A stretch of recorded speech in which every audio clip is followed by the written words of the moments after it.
ये कैसे husband wife है भाई कि एक वाइफ के सामने हस्बैंड बैठ करके अपनी काम वाली दीदी से फ्लर्ट करता है और बहुत ही वियर्ड लगता है वो देख करके। और वो काम वाली जो दीदी जी भी हैं मैडम, वो भी ब्लश कर रही हैं।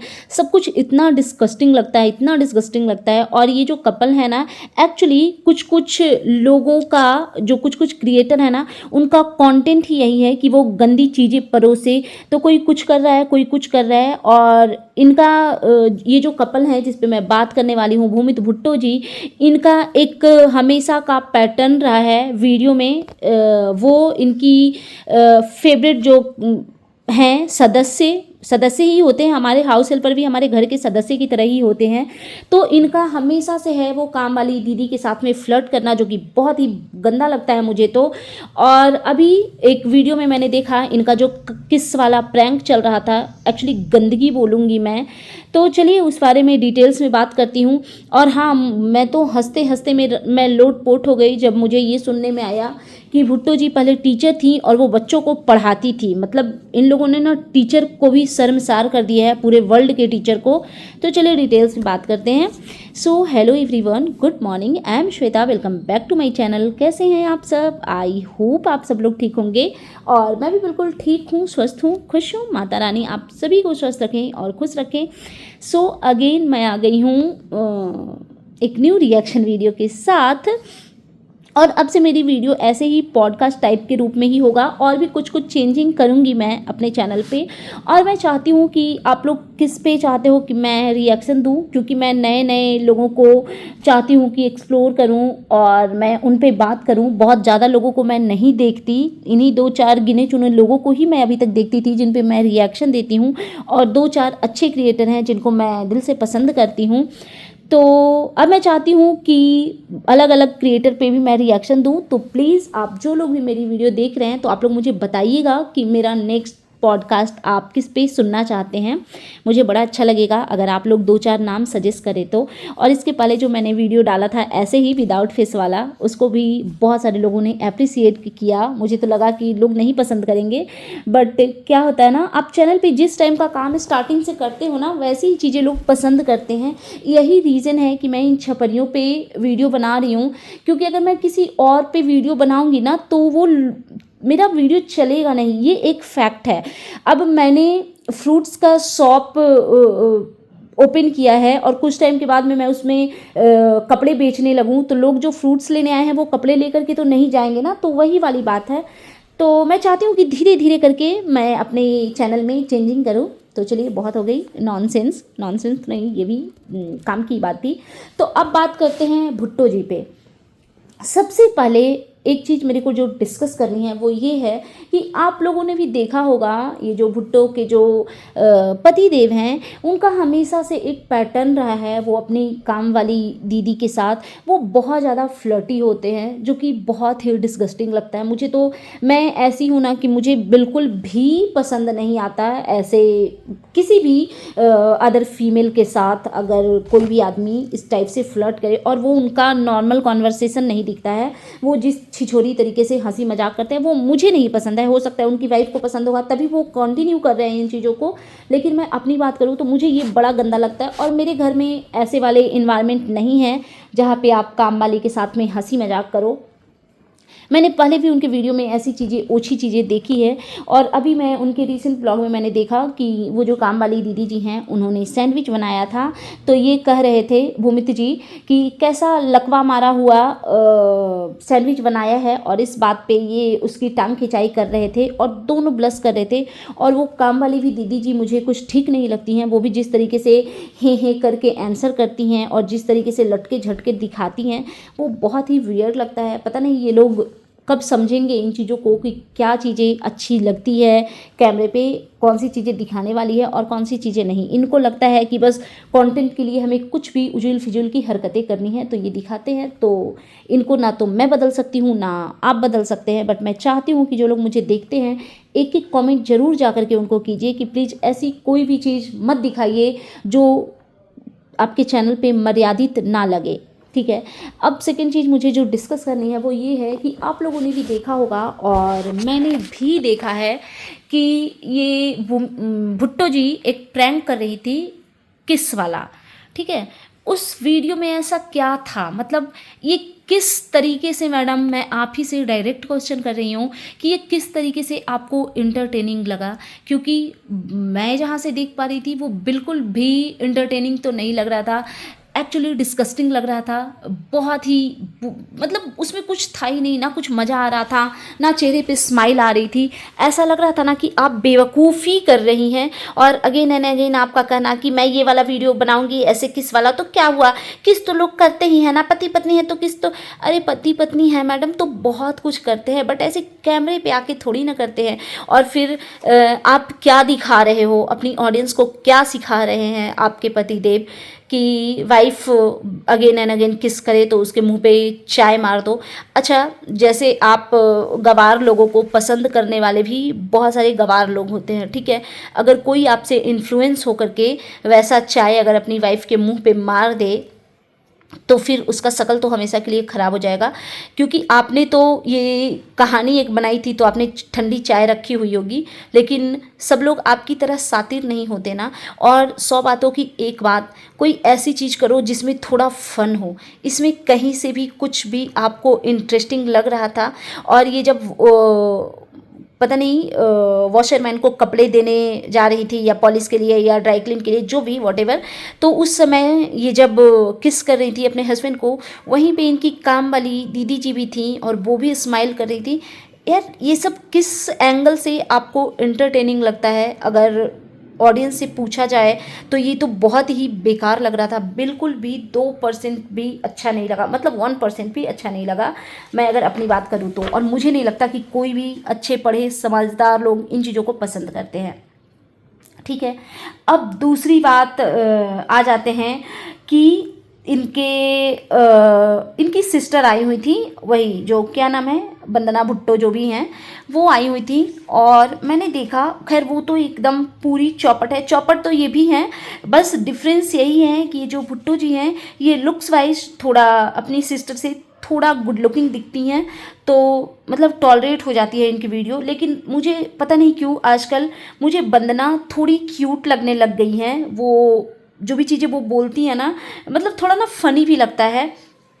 एक वीडियो में मैं देख रही थी, वो अपने हस्बैंड को कोस रही थी कि इनको कुछ चीज़ नहीं आता है, ये नहीं कि अच्छे से बन ठन के रहें, ये वो फलाना ढिमकाना, इनमें स्टैंडर्ड पना है ही नहीं। तो मैडम मैं आपसे जानना चाहती हूँ ये स्टैंडर्ड पना क्या होता है? अगर आप बता देंगी तो हमारे लिए इजी हो जाएगा, हम अपने भी लाइफ में थोड़ा स्टैंडर्ड पना लाएंगे, क्योंकि हमें पता ही नहीं है कि स्टैंडर्ड पना क्या होता है। और आपका जो स्टैंडर्ड पना है वो शायद यही है कि आप बैल्कनी में अपने डोरमेट पे सो रही थी। आप एक बात बताओ, ये कैसे इन्फ्लुएंसर हैं? और मैं आगे बात करूँगी भुट्टो जी की, जिसमें वो बता रही थी कि वो टीचर हैं, और एक टीचर को इतना पता नहीं है वो डोरमेट जो बैल्कनी में रखी पड़ी होती है।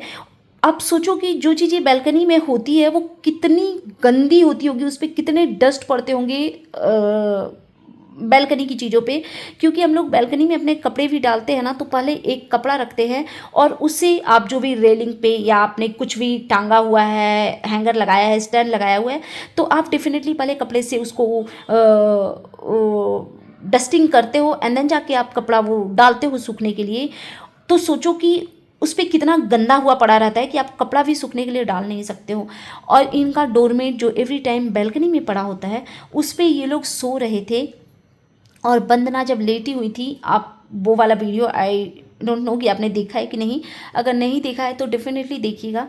इनके कपड़े ऊपर की तरह अस्त व्यस्त और बहुत ही वाहियात दिख रहे थे। और सबसे बुरा मुझे ये लगा कि यार दिल्ली जैसे शहर में भी रह करके आप लोग अपने आप में चेंजिंग नहीं ला रहे हो। एक लाइन भुट्टो जी के लिए कि सिर्फ अड़ंग तड़ंग भड़ंग अधनंगे कपड़े पहनने से कोई मॉडर्न डेफिनेटली नहीं हो सकता है। बाकी चीज़ों में आपको बदलाव की बहुत ज़्यादा ज़रूरत है। और बाकी वंदना की बकवास जो भी कंटिन्यूसली चल रही थी वो तो चल ही रही थी। तो पता नहीं क्यों आजकल मुझे उनकी बातें अच्छी लगने लग गई है। ठीक है, एक और चीज़ मैं बताना चाहूँगी, जिस टाइम ये बालकनी में डोरमेट पे ये लोग सो रहे थे, उस टाइम पे इनका बच्चा भुट्टो जी का बच्चा मिल्क मांग रहा था कि दूध चाहिए, दूध चाहिए, दूध चाहिए या मिल्क चाहिए, समथिंग कुछ वो बोल रहा था। भुट्टो जी क्या बोलती है अपनी बहन की बेटी को कि इसको बोले थे ना इसको दूध दे दो, उसने बोला मुझे नहीं बोला था, ऋषभ को बोला था। यार मतलब एक बच्चा एक बच्चे को दूध देगा, आप किस चीज़ में बिजी थी मैडम? मैंने पहले भी बताया है और मैं आज फिर से एक बार बताना चाहती हूँ, आपके फ्यूचर ना आपके बच्चे ही हैं। आपको क्या लग रहा है यूट्यूब से आप दुनिया फतह कर लोगे? तो ये आपकी गलत फहमी में है। 2-4-6 महीने का बस आप लोगों का ये सब ड्रामा है। उसके बाद मुझे नहीं लगता है कि कोई ब्लॉगिंग देखने में इंटरेस्टेड होगा, क्योंकि आप अपने व्यूज़ देख रहे हो ना किस कदर से गिर गए हैं। आपका रैपअप तो 6-7 मंथ पहले ही हो चुका था, बट आपको धन्यवाद करना चाहिए वो जगत भैया और भाभी और जगत दीदी को कि उनकी कंट्रोवर्सी आई तो उनकी कंट्रोवर्सी में कूद कूद के अपने चैनल को आपने फिर से एक हाइप दिया। उसके पहले भी आपका चैनल एकदम ऑलमोस्ट जीरो की कगार पे आ गया था और अभी भी आपका चैनल वही जीरो के कगार पे फिर से एक बार आया हुआ है। तो मुझे नहीं लगता कि यूट्यूब का कैरियर बहुत दिन चलने वाला है, तो बेहतर होगा आप अपने बच्चे पे ध्यान दीजिए, ये आपके लिए बहुत ज़रूरी है। दूसरी चीज़ कि एक वीडियो में मैंने देखा, और हाँ, बच्चे जब दूध मांगते हैं ना, दिया करो यार। मतलब मैं पता है बच्चों की बदनसीबी को देख करके ना मन में दुख होता है कि यार इनका क्या कसूर था कि जिनका जन्म ऐसे बेकार माँ बाप के पास हुआ। क्योंकि शायद किसी और घर में वो बच्चा होता तो उसको कितना पैम्पर किया जाता। टच वुड वो बच्चा इतना प्यारा, इतना इंटेलिजेंट है, मतलब किसी और पेरेंट्स के पास होता जिसके माता पिता थोड़ा मैच्योर होते, अपने बच्चे से प्यार तो हर कोई करता है। मैं ये नहीं कहती कि ये लोग नहीं करते होंगे, डेफिनेटली करते होंगे, बट ये चकाचौंध कैमरे की दुनिया में इतने मशगूल हैं कि इनको कुछ दिख नहीं रहा है। ठीक है, उसके बाद एक और चीज़ मुझे बोलनी है, वो ये है कि बात अभी थोड़ी सी मैं करूँगी ये भुट्टो जी की स्टडी के बारे में। ये अपने आप को टीचर बता रही थी। एक्चुअली इन्होंने नौटंकी शुरू किया कि किसी ने इनको कमेंट किया था कि काम वाली बाई को बेड पे बिठा लिया है, तो पूरा ये मुंह बना बना करके बोल रही थी कि तो क्या काम वाली क्या इंसान नहीं होती है, वो भी तो इंसान ही होती है, किसी को बड़ा छोटा नहीं समझना चाहिए डेफिनेटली। बट हाँ, मैं खुद भी इन चीज़ों के अगेंस्ट हूँ कि हाउस हेल्पर को बेड पे बिठाना चाहिए, और सिर्फ हाउस हेल्पर को ही क्यों, मेरा मानना है आप किसी गेस्ट को भी अपने बेड पे नहीं बैठा सकते हो, वो भी उस बेड पे जिस पे एक कपल उस बेड को यूज़ करता है। क्योंकि अगर मैं अपनी बात बताऊँ, मैं कभी किसी के भी रूम में, बेडरूम में अगर बैठती हूँ, इवन अपनी फैमिली की में भी मैं बात करूँ, मैं किसी के बेड पे बैठने में कंफर्टेबल नहीं होती हूँ। मुझे चेयर चाहिए होता है, और ये एक मैनर्स है कि कोई किसी के बेडरूम में तो बेड पे तो नहीं बैठता है, ये फैक्ट है। बट ये अपने आप को महान दिखाने के लिए बोल रही थी कि तो क्या करें, इसको घर के बाहर बैठा दे। घर के बाहर नहीं बैठा दे मैडम, उनके लिए आप एक चेयर भी रख सकती हैं। लेकिन आपको तो लग रहा था ना कि आप अपनी तारीफ कर रही हैं कि आप हाउस हेल्पर को बहुत इज्जत दे रही हैं। उसको इज्जत देना नहीं कहते हैं, उसको आपकी बेवकूफ़ी ही कहेंगे। क्योंकि हाउस हेल्पर है, वो 10 जगह पे काम कर रही है। हो सकता है आपके यहाँ काम करने से पहले वो किसी और के घर में काम करके आई होंगी, सिंक क्लीन करके आई होगी, वॉशरूम क्लीन करके आई होगी। ये सब बेसिक चीज़ें हैं जो कि बड़े बड़े शहरों में एक ही हाउस हेल्पर पता नहीं कितने घरों में काम करती है। तो गॉड नोज ना कि वो जिसके घर से आ रही है वो कौन सा काम करके आ रही है। ठीक है, तो शायद आप लोग ऐसा करते हो कि किसी भी अवस्था में बेड पे बैठ जाते हो, तो वो बात अलग है। ये भी हो सकता है कि वो हाउस हेल्पर पीरियड में हो। अब वो आपको हर बार ये तो नहीं बताएगी ना कि नहीं मैं बेड पे नहीं बैठ सकती क्योंकि मैं पीरियड में हूँ। क्या पीरियड में हो करके कोई भी किसी के बेड पे बैठ जाता है? क्योंकि अगर बैठता है तो फिर वो बेड हमारे में माना जाता है कि वो अशुद्ध हो जाता है। यही रीज़न है कि हम जब अपने पीरियड्स के बाद हेयर वॉश करते हैं तो अपने बेडशीट को धोते हैं। इसीलिए धोते हैं ना कि 5 दिन वो अशुद्ध था, हमें पूजा पाठ नहीं करना था। लेकिन अगर हम 6ठे 7वें दिन से पूजा पाठ करते हैं तो हमारे बेड स्वच्छ और शुद्ध होने चाहिए। लेकिन आप उस चीज़ को अच्छाई में बता रही थी, लेकिन आपकी बातों में कोई लॉजिक नहीं लग रही थी, क्योंकि मुझे भी नहीं पसंद आएगा हाउस हेल्पर को बेड पे बैठाने की ज़रूरत ही क्या है। वो आएंगी, अपना काम करेंगी, वो चेयर पे बैठेंगी, चाय ब्रेकफास्ट अगर कुछ करना है तो वो करेंगी, फिर वो आपके घर जाएंगी। और ये जो कह रही हैं, ये जब ये कॉन्वर्सेशन कर रही थी अपनी हाउस हेल्पर से, तो इनकी हाउस हेल्पर क्या कहती हैं कि हाँ मैं तो हाँ काम ही नहीं करूँगी, जहाँ रिस्पेक्ट नहीं मिलेगा वहाँ। यहाँ भी आपको कोई रिस्पेक्ट नहीं। जिस तरीके से आप मुंह बना बना करके बोल रही थी ना, मेरे जैसी तो कोई हो तो आपको तो एक दिन भी टॉलरेट नहीं कर पाएगा, क्योंकि आपकी एक्टिविटीज़ वो पता नहीं क्यों चीप महिलाओं की तरह लग रही थी। सो दैट्स इट, अब इस बारे में ज़्यादा कुछ नहीं बोलना।